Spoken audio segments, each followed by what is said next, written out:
Paula Deen is finally speaking out after allegations over her alleged racist behavior. Deen appeared on the Today Show Wednesday morning in an exclusive interview with Matt Lauer after ditching her appearance last week. Deen began the interview composed, but as it progressed, she broke into tears. I'm heartbroken. I'm thankful for my partners. Heartbroken? Why? Heartbroken for yourself or your family? Heartbroken. I've had to hold friends in my arms while they've sobbed because they know what's being said about me. It's not true.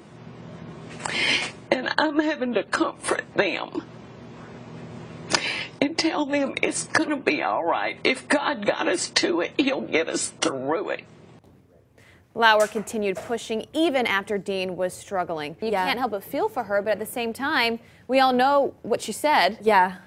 I think after I watched it, I almost felt exhausted just because so much happened in a relatively short time in that interview. It was maybe even more emotional than I was expecting. We were all waiting for it because last week, as I said earlier, she didn't show up. Right, which, you know, doesn't happen that often. And I think once we found out about that, that's when the story became even bigger because you could tell she must have been hurting if she just didn't show up for an interview on the Today Show. I think he asked the questions he needed to ask.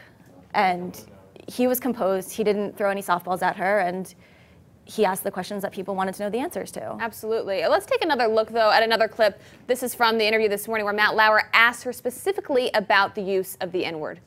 As another person, do you have any doubt in your mind that African Americans are offended by the N-word? I don't know, Matt. I have asked myself that so many times because it's very distressing for me to go into my kitchens and I hear what these young people are calling each other.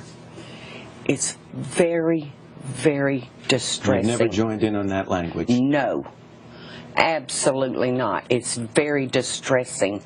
It's very distressing for me because I think that for this problem to be worked on, that these young people are going to have to take control and start showing respect for each other and not throwing that word at each other. It makes my skin crawl.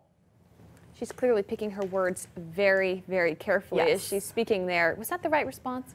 I think that was one of the more kind of interesting parts of the interview because she takes the conversation a little bit away from herself and tries to move it to a broader discussion. It doesn't totally work, but yeah, it was an interesting strategy, I'd say.